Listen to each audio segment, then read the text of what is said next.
Flexibility is always a good thing, right? Or is it? Well, lots of people are telling us that the pandemic has shown that flexible working definitely works, and it has told us that where we work is less important than we expected. Whoever thought that teachers and GPs would be able to work from home? That's just geography. Well, this week, the CIPD has launched a new campaign to make it possible for workers to request flexible working on the first day that they start a job.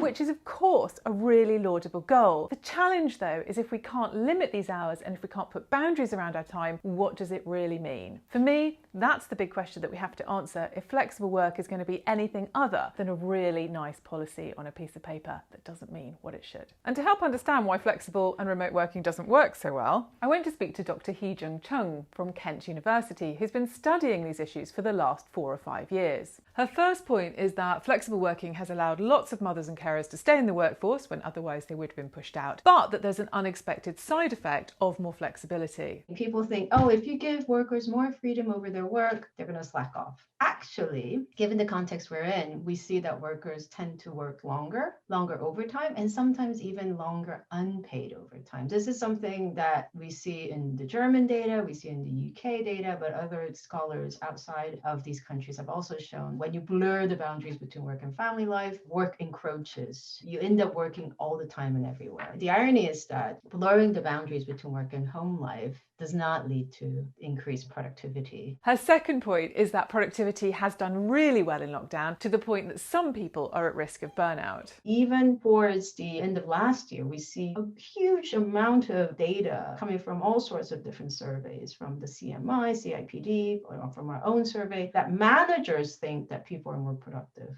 One of the things that they're learning now is needing to manage workers so that they don't burn themselves out during this pandemic.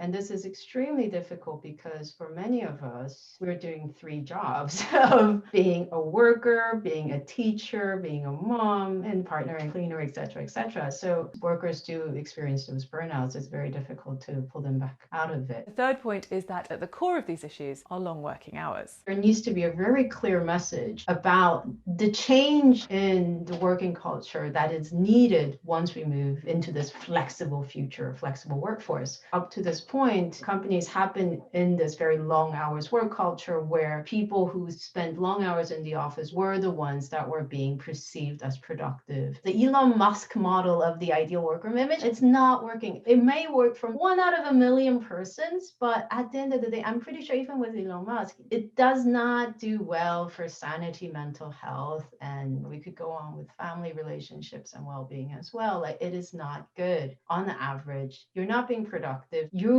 end up making more mistakes that will cost you more time and energy to fix. It's important at this point to say that both Hee-Jung and I are big supporters of flexible work when it works, but that we really want to look at what learnings have come out of lockdown and what they tell us about whether it will work. And interestingly, some data come out of a private network provider showing that on average, Brits, Americans, Canadians and Austrians are working 2.5 hours longer a day when we're working from home, which means that all the time we might have spent commuting, we've simply translated into additional work. And the risks of that, as Hee-Jung says, are very significant.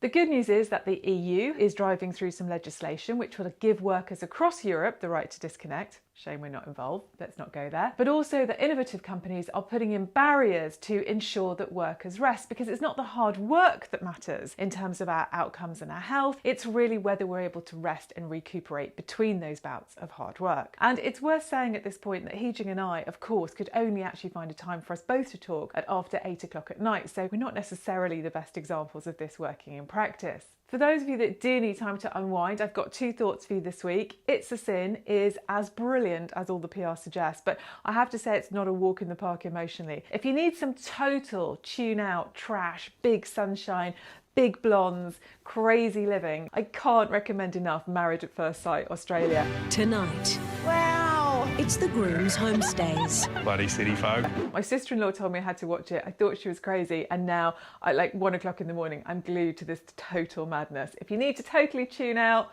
it's a recommendation. See you next week.